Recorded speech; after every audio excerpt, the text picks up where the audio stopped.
अस्सलाम वालेकुम। बहुत सारे स्टूडेंट्स का कल दिल दोस्त का एग्ज़ाम है 12 सितंबर को।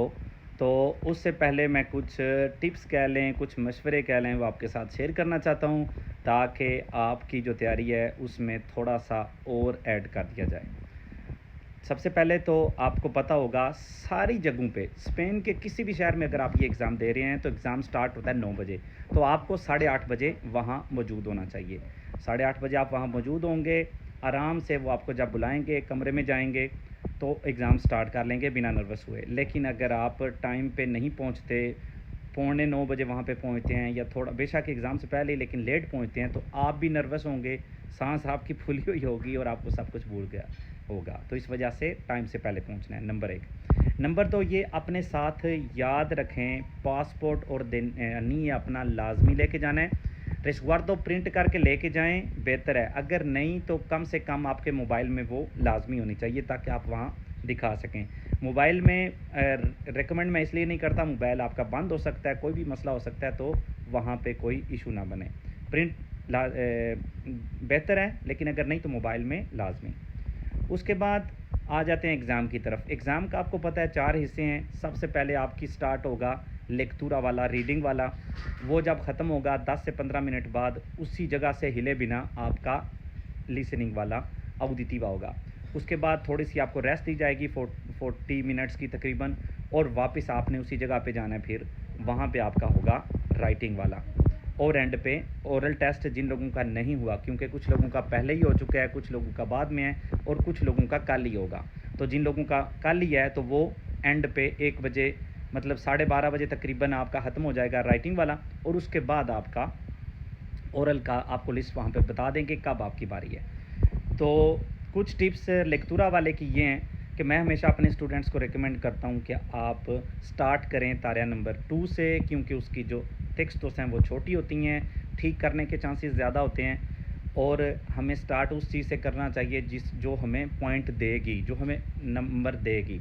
और जो रिस्की हैं, जो अक्सर ज़्यादा गलत होते हैं, उसको एंड पे छोड़ देना है। पहले ही वो रिस्की है तो थोड़े टाइम में अगर रिस्क होगा तो बेहतर होगा। तो इस वजह से स्टार्ट करें तारे नंबर 2 से, फिर जाएं तारे नंबर 3 पे, फिर तारे नंबर 1 और एंड पे तारे नंबर 4। दोबारा से सुन लें, तारे नंबर 2, 3, 1 और 4। और याद रखें तारे नंबर 1 में और 4 में अबारत तरतीब में आती है, ठीक है, क्योंकि ये अबारतें होती हैं तकरीबन 20-22 लाइनों की।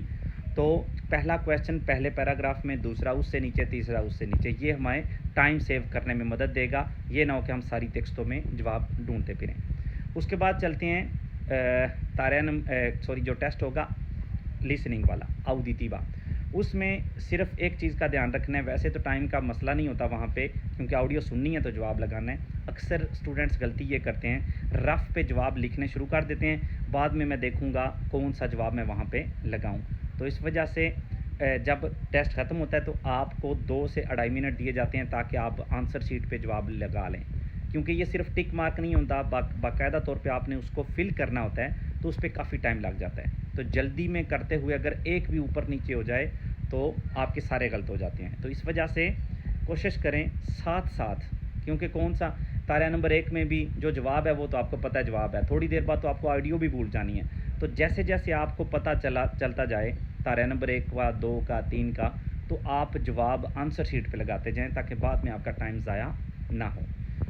आखिरी तारा में आप रिस्क ले सकते हैं तारा नंबर 4 में, क्योंकि उसमें ए से लेकर जे तक ऑप्शंस होते हैं, तो वो आप पहले रफ पे लिख सकते हैं और एंड पे उसको आप जो नीट है, जो आंसर शीट है, उस पर कर देंगे। तीसरे टेस्ट में जो राइटिंग वाला है, उसमें जो लोग मेरे साथ तैयारी कर रहे हैं उनको तो पहले से ही पता होगा।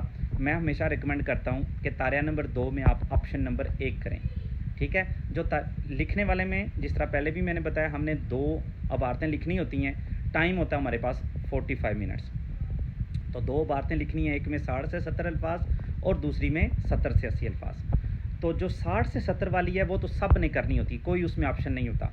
एक ईमेल होती है, एक दोस्त हमें ईमेल लिखता है या फैमिली का कोई मेंबर ईमेल लिखता है, और उसके बारे में हमने जवाब लिखना होता है 60 से 70 अल्फाज। जवाब में क्या लिखना है वो नीचे हमें बताया गया होता है कि आप सालूदार करें, आप उसको बताएं कि आप क्यों नहीं जा सके। एक एग्जांपल बता रहा हूँ उसके साथ टाइम बनाएं कब आप उसके साथ दोबारा मिलेंगे, उसके साथ एक सवाल करें और दस्तपदीर हो जाएं, इस तरह का होता है। तो ये सारी 500 चीज़ें सालूदार करने के लिए, टाइम बनाने के लिए, बताने के लिए कि आप नहीं जा सके, हम 60 से 70 अल्फाज यूज़ करते हैं। इसमें तो कोई चांस नहीं होता, ये हमने करना ही करना होता है। तारिया नंबर 2 जो होता है उसमें 2 ऑप्शंस होते हैं, एक किसी भी टॉपिक के ऊपर लिखना होता है और दूसरा 4 फ़ोटोज़ होती हैं, फ़ोटो में से फ़ोटो को देख के हमने लिखना होता है ये बंदा पहले इस तरह का था, अब इस तरह का है, पहले ये करता था, अब ये करता है। तो जो फ़ोटो वाला ऑप्शन है वो मैं रिकमेंड नहीं करता, क्योंकि एक तो उसमें ऑप्शंस थोड़े होते हैं और दूसरा बंदा इतना ज़्यादा ईजी फील नहीं करता उसको देख के लिखना।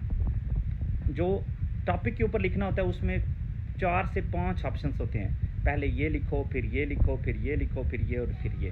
70 से 80 अल्फाज के लिए अगर आपको 4 से 5 चीज़ें बताई जाती हैं, बताओ आप तुम कब गए थे, किसके साथ गए थे, वहाँ पे क्या किया, वो कैसी जगह थी, दोबारा कब जाओगे, तो वैसे ही आपके जहन में आइडियाज़ आ जाते हैं, यहाँ पे ये लिखूँगा, ये लिखूँगा और ये लिखूँगा। और इस वजह से मैं कहता हूँ कि ऑप्शन नंबर 2 चूज़ करें और टाइम को जहन में रखें। 45 मिनट्स हैं, लगते बहुत हैं लेकिन लिखते वक्त वो है ना वो जल्दी ख़त्म हो जाता है टाइम। और इसको ज़्यादा रफ़ पे लिखने की कोशिश ना करें, डायरेक्ट अपने जहन में रफ़ पे एक स्केमा बना लें, लेकिन सारा रफ़ पे पहले लिखने की जो है ना वो ट्राई ना करें, क्योंकि उससे क्या होगा कि आपका टाइम जो है ना वो काफ़ी ज़ाया होगा, बाद में नीट पे लिखते वक्त आपका टाइम जो है ना वो काफ़ी ज़ाया हो जाएगा। और अब बात करते हैं ओरल टेस्ट की। ओरल टेस्ट में आपको 10 मिनट पहले एक कमरे में बिठाया जाता है, जहाँ पे आप मोनोलॉग अपना चूज़ करते हैं, किसके ऊपर आपने जो है ना वो मोनोलॉग लिखना है, बोलना है। उसके बाद फ़ोटो दो दी जाती हैं, आपने एक फ़ोटो चूज़ करनी होती है और उसके बाद आप 10 मिनट होते हैं आपके पास उसकी तैयारी करने के लिए, आप नोट्स बना सकते हैं। बाद में आप जाएंगे एग्जामिनेशन वाले रूम में टीचर के सामने, तो आप बोलना शुरू कर देंगे। जो आपने नोट्स बनाए होंगे पेपर पे उनको देख के पढ़ नहीं सकते, उसके ऊपर नज़र डाल सकते हैं लेकिन उसको जुमले नहीं लिखने उसके ऊपर, वो जो आप पढ़ रहे हैं, ये एक बैड इंप्रेशन जाएगा, आपको ठीक मार्क्स नहीं मिलेंगे, ठीक है। और फ़ोटो वो चूज़ करें जिसके ऊपर आपको ज़्यादा एक्सपीरियंस है या ज़्यादा वोकैबुलरी है, क्योंकि तीसरा तारिया जो होगा, जो बातचीत का होगा, वो उसी फ़ोटो से रिलेटेड होगा। इतना मुश्किल जो है ना वो बिल्कुल भी नहीं है। अगर आप लोगों ने मेहनत की हुई है तो मेहनत कभी भी ज़ाया नहीं जाती। अपने मेहनत पे, अपने आप पे इत्मीनान करके बिना नर्वस हुए, ये नॉर्मल है। अभी आप इस वक्त जो एग्ज़ाम से पहले सब लोग परेशान होंगे, पता नहीं क्या होगा, लेकिन कल एग्ज़ाम के बाद आपकी बिल्कुल ही हालत डिफरेंट होगी, उनकी कम से कम जिन लोगों ने मेहनत की हुई है। क्योंकि ये ऐसा एग्ज़ाम है जिसकी मैं मतलब जो ऑनलाइन क्लासेस देता हूँ उनमें भी हम हमेशा करते ही वो हैं, जिस तरह का एग्ज़ाम है उसी तरह की चीज़ें हर वक्त वही करते रहते हैं। कोई लैंग्वेज का बाकायदा तौर पे नहीं पढ़ाते, सिर्फ एग्ज़ाम की बार बार की जाती है। तो एक चीज़ जो आप बार बार कर चुके हैं, कुछ अल्फाज ही चेंज होंगे, तो वो एग्ज़ाम में आपको कोई मसला जो है ना वो नहीं बनाएगी। कल इंशाल्लाह आप हंसते मुस्कुराते वहाँ से निकलेंगे। तो एंड पे आप सबको गुड लक, मुचा सुरते, अल्लाह ताला आप सबको कामयाब करे। अल्लाह हाफ़िज़।